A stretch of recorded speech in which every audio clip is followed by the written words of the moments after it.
आज share market और दूसरे निवेशों के मुकाबले आप रियल एस्टेट को कहां रखते हैं? यदि आप $1 मिलियन की रकम लेकर प्रॉपर्टी खरीदने निकले तो दुनिया भर में आपको किन शहरों में कितनी प्रॉपर्टी मिलेगी? दुनिया के टॉप 100 शहर में रियल एस्टेट रिटर्न के मामले में कैसे हैं और भारतीय शहर इस लिस्ट में कहां पर आते हैं?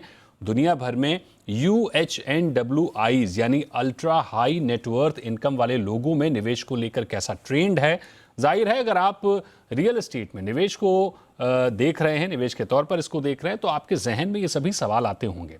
इन सारे सवालों के जवाब हैं नाइट फ्रैंक इंडिया की करंट वेल्थ रिपोर्ट में, जिस पर विस्तार से बात करने के लिए हमारे साथ जुड़ रहे हैं नाइट फ्रैंक इंडिया के एग्जीक्यूटिव डायरेक्टर गुलाम जिया।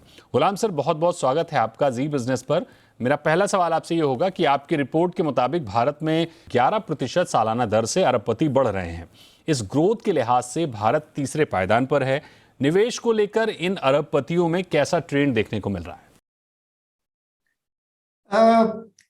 ट्रेंड तकरीबन जिस प्रकार हमने दुनिया भर का ट्रेंड देखा है, तकरीबन उसी प्रकार भारत में भी देखा गया है, जिसमें रियल एस्टेट का तो एक खास मकाम है ही, लेकिन इसके अलावा जो दूसरे किस्म के इन्वेस्टमेंट्स हैं, इक्विटीज में, शेयर मार्केट में, और वो सारी चीजें टॉप पर हैं। उनकी ये उम्मीदें हैं कि आगे चलकर शेयर मार्केट से उन्हें सबसे बेहतरीन मुनाफा कमाने का मौका मिल सकता है। लेकिन इसके बावजूद जो एक चीज काफी साफ दिखाई पड़ रही है वो यूं है कि रियल एस्टेट में भी इनका इंटरेस्ट बरकरार है। तकरीबन 29-30% तक ये लोग, चाहे अगर हम पूरी दुनिया के अल्ट्रा हाई नेटवर्थ इंडिविजुअल्स की बात कर लें या भारतवर्ष की बात कर लें, दोनों में भी तकरीबन 29 से 30% इनका जो इन्वेस्टमेंट है वो रियल एस्टेट में आता है। और खास तौर से रेसिडेंशियल में इनमें से कई लोग काफी अब भी आगे चलकर भी अगले साल भर में तकरीबन 12 से 13% लोग अगले साल में मकान खरीदने की आशा व्यक्त कर रहे हैं। तो ओवरऑल जो ट्रेंड्स हैं जो हम भारत में देख रहे हैं वो तकरीबन दुनिया में जिस किस्म के हैं उनसे काफी मिलते जुलते हैं। सर, पीरी इंडेक्स के मुताबिक सालाना ग्रोथ में भारतीय शहर काफी निचले पायदान पर दिख रहे हैं। भारतीय शहरों का नंबर 90 के बाद आ रहा है। क्या दिल्ली, मुंबई, बेंगलुरु जैसे शहरों में रिटर्न कमजोर पड़ रहा है? क्या दुबई, लंदन, सिंगापुर या न्यूयॉर्क की प्रॉपर्टी ज्यादा बेहतर रिटर्न दे रही है? ओवरऑल अगर हम रैंकिंग देखें, पूरे दुनिया की जो रैंकिंग है उसमें हमारे शहरों में के जो मकाम है, रैंक है, उसमें कुछ गिरावट देखी गई है। और ये पिछले 7 साल होने वाली लगातार रेसिडेंशियल मार्केट में गिरावट के कारण आई है।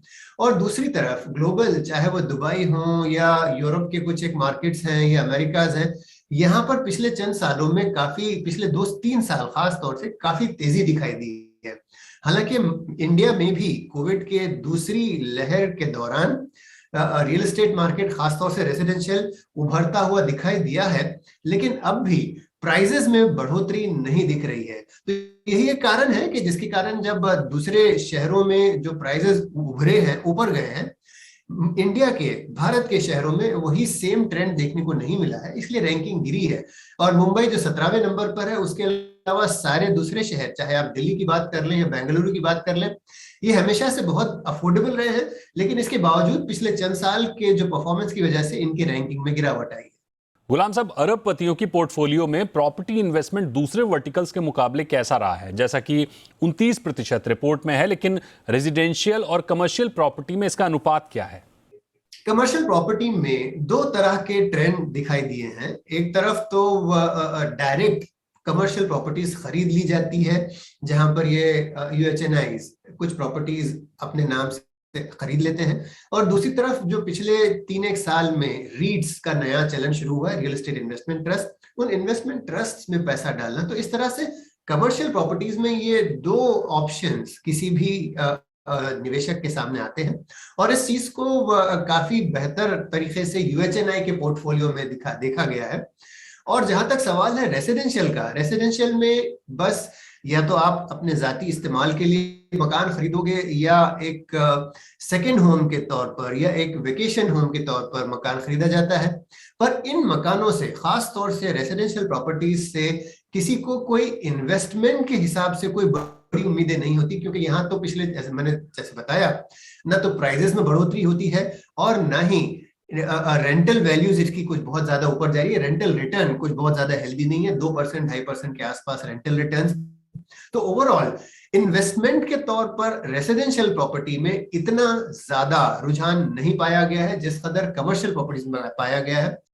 गुलाम साहब, भारत में अरबपति भले ही तेजी से बढ़ रहे हैं, लेकिन किसी भी वर्टिकल की अगर हम बात करें तो क्या भारत में निवेश भी उसी अनुपात में हो रहा है, या भारत के मुकाबले दूसरे देशों में निवेश देखने को मिल रहा है?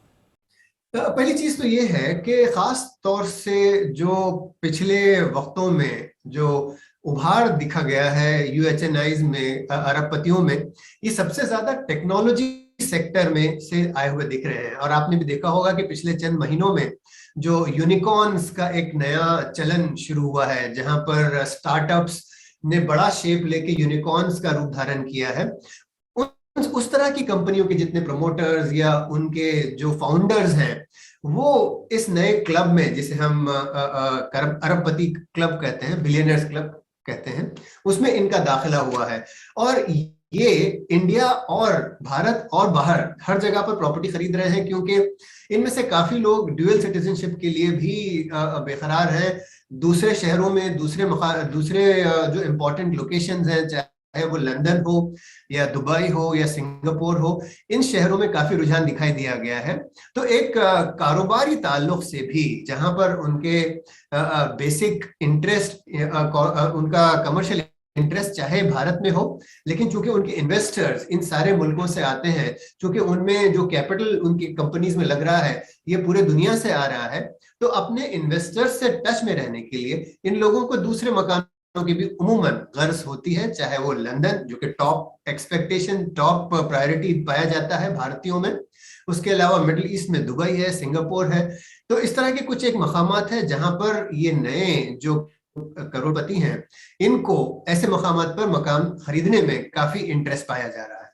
यानी बड़ी बात, दुनिया भर में अरबपतियों की बढ़ती संख्या में भारत तेज रफ्तार से ग्रोथ कर रहा है, लेकिन रियल एस्टेट की दृष्टि से समझना जरूरी होगा कि बिलियनियर्स प्रॉपर्टी निवेश के लिए भारतीय शहरों के मुकाबले दुबई, लंदन, मॉस्को या न्यूयॉर्क को ज्यादा प्राथमिकता दे रहे हैं, क्योंकि ये शहर बम्पर रिटर्न दे रहे हैं। गुलाम साहब, आपका बहुत बहुत शुक्रिया हमारे साथ जुड़ने के लिए।